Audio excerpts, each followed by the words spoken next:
बिस्मिल्लाहिर्रहमानिर्रहीम। आज का हमारा टॉपिक है हाइपरटेंशन इन प्रेगनेंसी। चलिए अब मैम हनफ से पूछते हैं कि हाइपरटेंशन इन प्रेगनेंसी होता क्या है। वालेकुम सलाम मिस मेमोना। प्रेगनेंसी के अंदर अगर हम नॉर्मल बीपी की बात करें तो 120/80 जो है ये नॉर्मल ब्लड प्रेशर होता है प्रेगनेंसी में भी। अगर ये ब्लड प्रेशर सिस्टोलिक यानी हम बात करें सिस्टोलिक की, तो सिस्टोलिक बीपी जो है हमारे पास 140 mmHg से ज़्यादा हो जाए और जो डायस्टोलिक ब्लड प्रेशर होता है वो 90 mmHg से ज़्यादा हो तो इसे हम हाइपरटेंशन कहते हैं। ओके मैम हनफ, ये गेस्टेशनल हाइपरटेंशन क्या होता है, इसके बारे में आप हमें बता सकती है?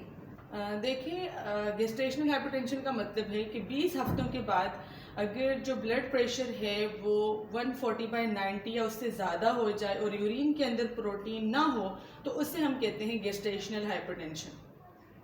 प्री इक्लेम्शिया क्या होता है? अच्छा, प्री इक्लेम्शिया क्या होता है कि जब 20 वीक्स के बाद जो ब्लड प्रेशर है वो हाई हो और यूरिन के अंदर प्रोटीन आ जाए और ऑर्गन फेलियर या ऑर्गन डैमेज के साइन हों, जैसे कि लिवर एंजाइम वो हाई हो जाएं, प्लेटलेट कम हो जाएं, तो इसे प्री इक्लेम्शिया कहते हैं। जैसे हमने ऊपर गेस्टेशनल हाइपरटेंशन की बात की थी, उसके अंदर क्या था कि 20 वीक के बाद बीपी 140/90 हो के या उससे ज़्यादा हो जाए लेकिन यूरिन में प्रोटीन मौजूद नहीं था तो गेस्टेशनल हाइपरटेंशन थी। लेकिन अगर 20 वीक्स के बाद बीपी भी हाई हो और यूरिन के अंदर प्रोटीन मौजूद हो और जितने भी साइन मैंने बताए कि लिवर एंजाइम बढ़ रहे हैं, प्लेटलेट कम हो रहे हैं, तो ये जो साइंस हैं ये होते हैं प्री इक्लेम्शिया के। सीवियर प्री इक्लेम्शिया के क्राइटेरिया क्या है? अच्छा, अगर हम बात करें कि सीवियर प्री इक्लेम्शिया अगर हो जाए तो इसका क्या क्राइटेरिया है, सीवियर उसके फीचर में क्या क्या शामिल है, तो उसमें क्या होगा कि जो ब्लड प्रेशर है वो 160/110 mmHg हो जाता है।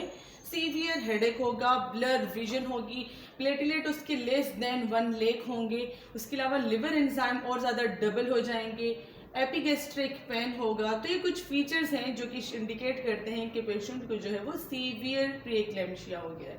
ओके मैम हनफ, आपने हमें प्री इक्लेम्शिया के बारे में तो बता दिया, ये इक्लेम्शिया क्या होता है?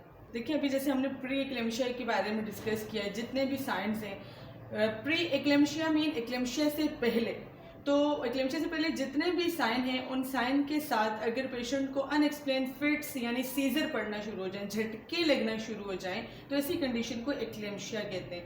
यानी प्री इक्लेम्शिया के साथ अगर झटके लग रहे हैं तो ऐसी कंडीशन कहलाती है इक्लेम्शिया। हाई ब्लड प्रेशर प्रेगनेंसी में बेबी को क्या नुकसान पहुंचा सकता है?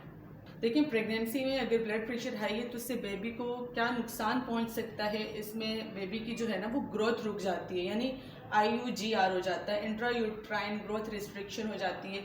उसके अलावा प्रीटर्म बर्थ हो सकती है, प्लेसेंटल एब्रप्शन हो सकती है, स्टिल बर्थ हो सकती है। तो इससे बेबी को ये तमाम रिस्क हो सकते हैं, नुकसान पहुंच सकता है। माँ को क्या रिस्क हो सकते हैं? अच्छा, अगर हम बात करें मदर को क्या रिस्क हो सकते हैं, तो इससे वो स्ट्रोक में जा सकती है, हेल्प सिंड्रोम हो सकता है, किडनी फेलियर की तरफ जा सकती है और सीवियर केसेस में मैटरनल डेथ भी हो सकती है। ओके मैम हनफ, लास्ट क्वेश्चन है, प्रिवेंशन के लिए क्या रिकमेंड किया जाता है?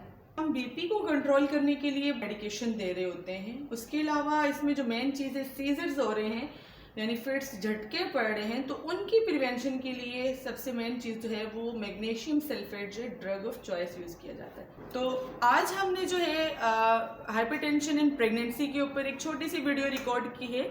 अगर आपको हमारी वीडियो अच्छी लगी तो इसे लाइक एंड सब्सक्राइब कीजिएगा। अपना ख्याल रखिएगा। Thank you. अल्लाह हाफिज़।